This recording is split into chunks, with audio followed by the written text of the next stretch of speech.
Hello every Pony Scar 89 here once again with a raw read of something I started a little while ago, like a week, Sonic Boom to Sonic Rainboom. I was bored, so I decided to do it. This is going to be a quick read because I've got to go and play some Kingdom Hearts 3D. I just got that today. It just came out today, so it's going to be a fun one. Anyway, so without further ado, starting Sonic Boom to Sonic Rainboom, Chapter 3. Sonic, you can do anything. We started to head back when something weird happened. Screams of terror filled the air, and ponies were panicking. Right before Fluttershy, there was a massive metal creature. It was orange and looked a bit like an egg with arms and legs. Where a face should be were lights and markings that vaguely resembled a face. In its hand was a lance. "What is that thing? And will it hurt Fluttershy?" I asked nervously. "It's an egg pawn, one of Eggman's robots, and it's not hurting anyone on my watch." With that, he ran off. As soon as he was about 10 feet from it, the egg pawn started to reel back. Sonic jumped into the air, spinning into a ball as he did so. The ball charged forward. The ball charged toward the robot and bounced off, leaving a pile of rubble. After striking a mid-air pose, Sonic proceeded to curl once more and repeat the process to the other machines. As Sonic bounced off the last egg pawn of group... Wait, what? As Sonic bounded of the last egg pawn, a group... Oh, there needs to be a comma there. As Sonic bounded off the last egg pawn, a group of about 50 or more manifested out of thin air.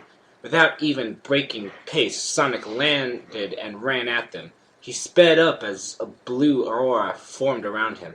The aura protected Sonic as he barreled through the egg pawns, knocking them up and turning them to scraps.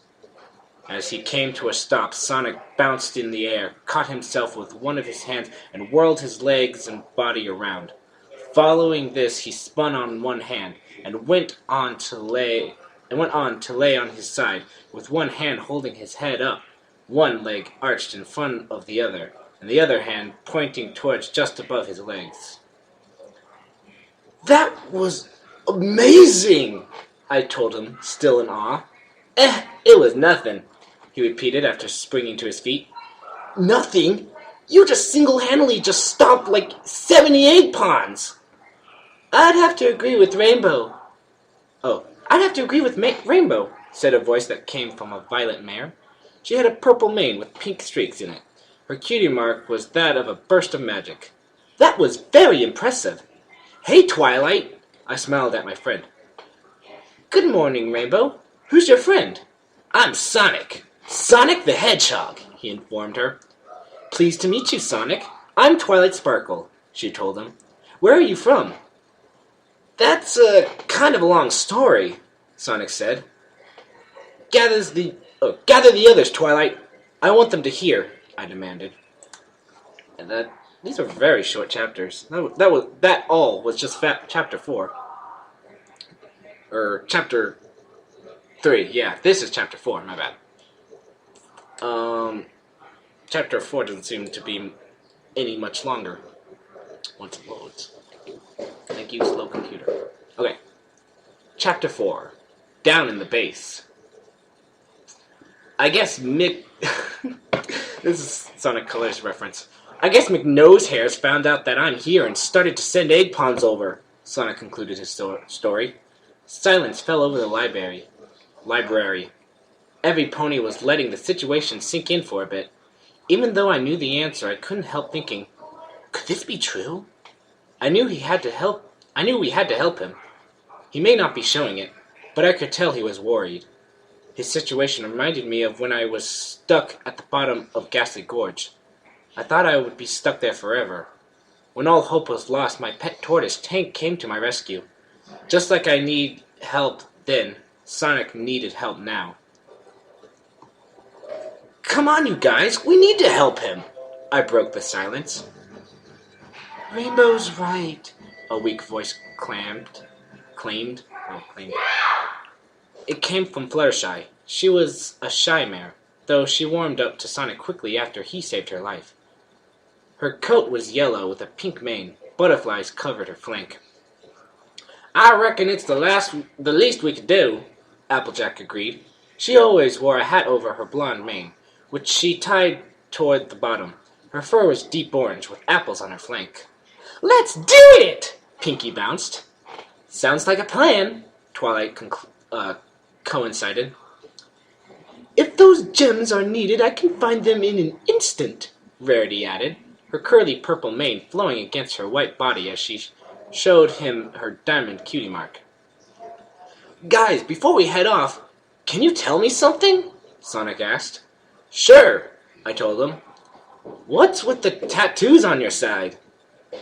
"Those are our cutie marks," Twilight explained.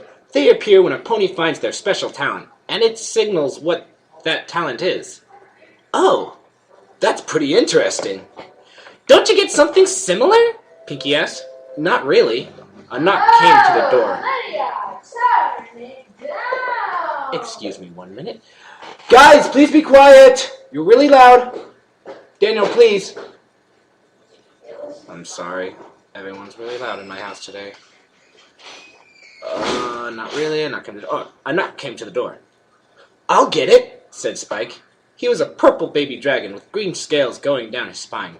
He was also Twilight's #1 assistant. When the door swung open and the mayor,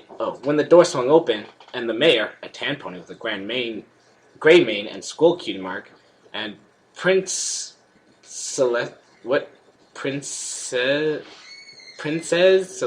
a white pony with a flowing rainbow mane and sun for a cutie mark, were on the other side. I don't know, that was worded weird. The 7 of us bowed as is customary, and Sonic eventually caught on and kneeled down with his head hung and his arms across his chest. "Good evening, Princess Celestia, and Madame Mayor." Her name's not Madame Mayor, it's Mayor. Madame Mayor. I don't know.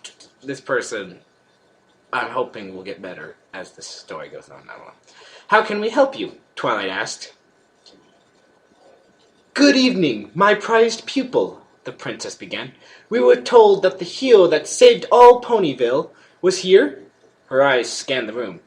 "And that would be him, I take it?" She pointed at Sonic. We all rose as he said, "Yes." "What is your name?" the royal mayor asked with a smile. "I'm Sonic the Hedgehog," he responded.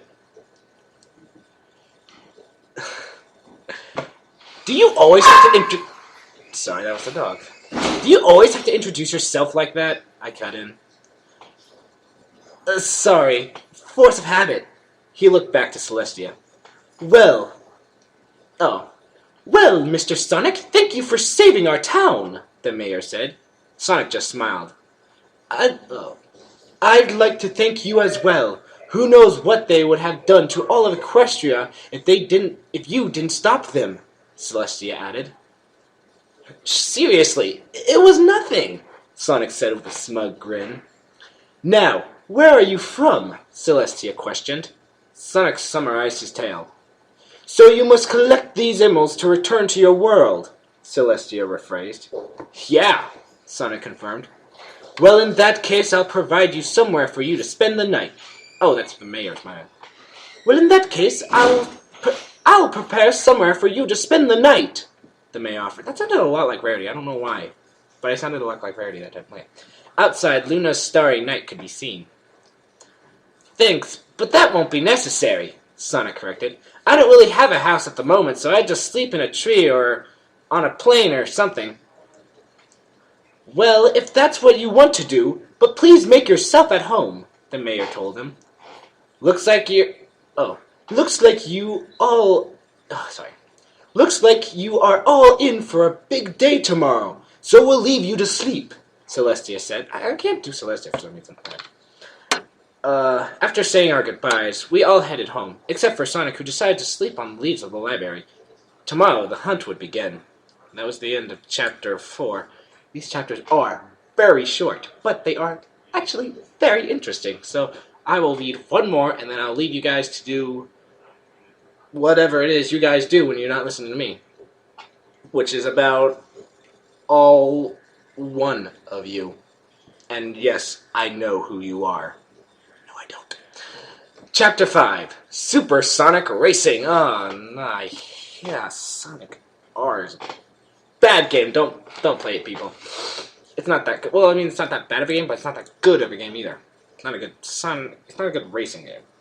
I don't know. It's annoying. Okay. The next morning, I woke up and went through my normal routine. Get out of bed, eat some cereal, stretch out, and fix the weather. After that, I met up with Sonic in Ponyville's town square. Hey, Rainbow, what was with you moving the clouds around? He asked. What do you mean? Doesn't any pony fix the weather in your world? I responded. No, nature usually sorts itself. Look out!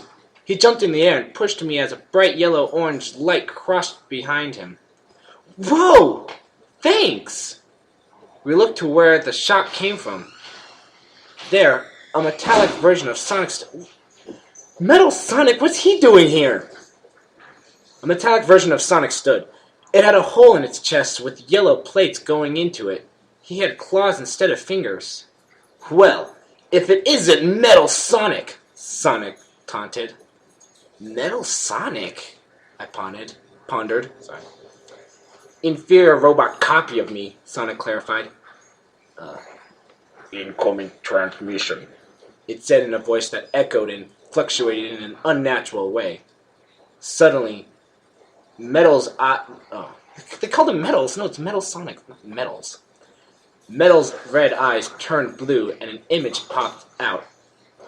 Oh! A pale, hairless ape with a tuft of hair under his nose broke out. Don't hurt yourself, Sonic said sarcastically. I would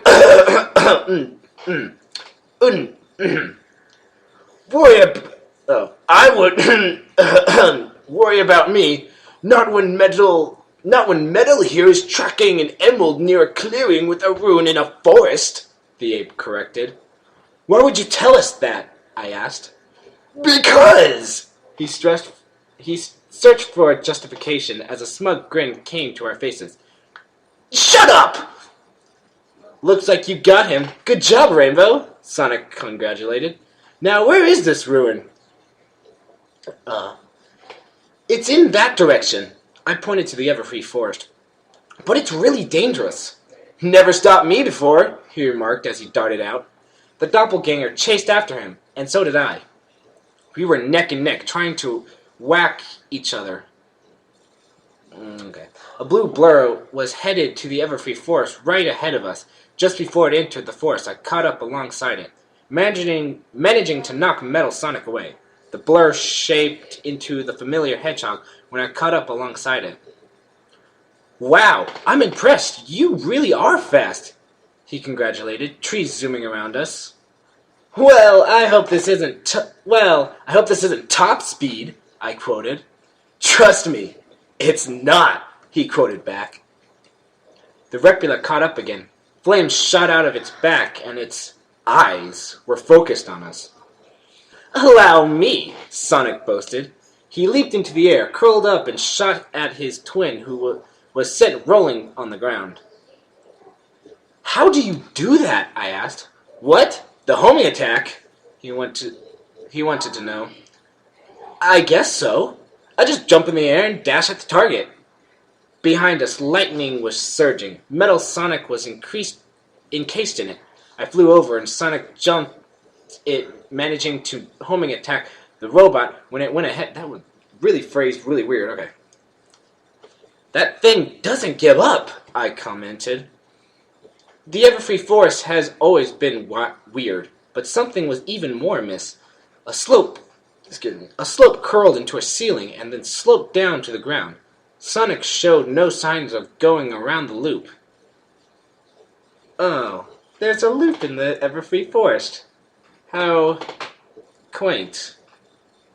Well, at least the guy was able to put a loop in it. Anyway, going around the loop. Okay. Come on, I stated. You're not thinking of going around that loop, are you? Sonic sped up. He went up the slope, his feet slowing at the top. Then he rolled into a ball, letting gravity work for him. You're just full of surprises, I told him. Thanks! Metal Sonic was once again hot on our trails and coming up fast. That's it! I'm sick of this! He impatiently yelled. Rainbow, prepare for top speed! I could tell he meant business. The ore formed around him again. I did my best to keep up. A rainbow color ore began to form around me as Metal Sonic was getting further and further away. I've never done this without gravity helping me. I hope I can now. A moment later, we both broke the sound barrier. I appeared behind me as a rainbow materialized behind me. I did it! Behind Sonic was a blue afterimage. Whoa! He exclaimed as he looked at me. I'm not sure what's more amazing, the rainbow or the fact that you can keep up. I smiled. Soon a green light was shining behind a rope bridge. Sonic jumped the gap and grabbed the light.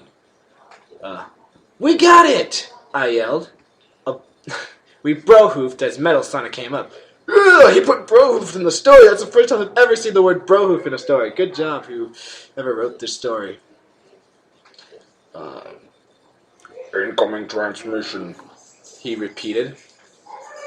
I'm a busy man, Sonic, so I'll cut to the chase, the creature announced. Give me the 7 Chaos Emeralds, or your friends get it. He lifted a yellow fox with gloves into view. What, not Tails? You can't hurt Tails. He had red and white shoes and 2 tails? Sonic! He weakly pleaded. Tails! Sonic shouted. Eggman, let him go! Let's strike a deal, he proposed. I'm sure you saw that loop. It's but one of many things that will cross over. In 48 hours, the crossover will be complete. You have until then to hand over the emeralds. That is the end of Chapter 5. Chapter 6 is next, but even though it's so amazing, I want to go and play my game now, so I will record another chapter or another song, or story. I don't know why I said song. But I'll record another story later, and then you can watch that. But until then, I will see you guys later. Rodeo! Supersonic racing, try to keep your feet right on the ground. Everybody supersonic racing. This game is really bad. It is. Don't play it. Anyway, goodbye.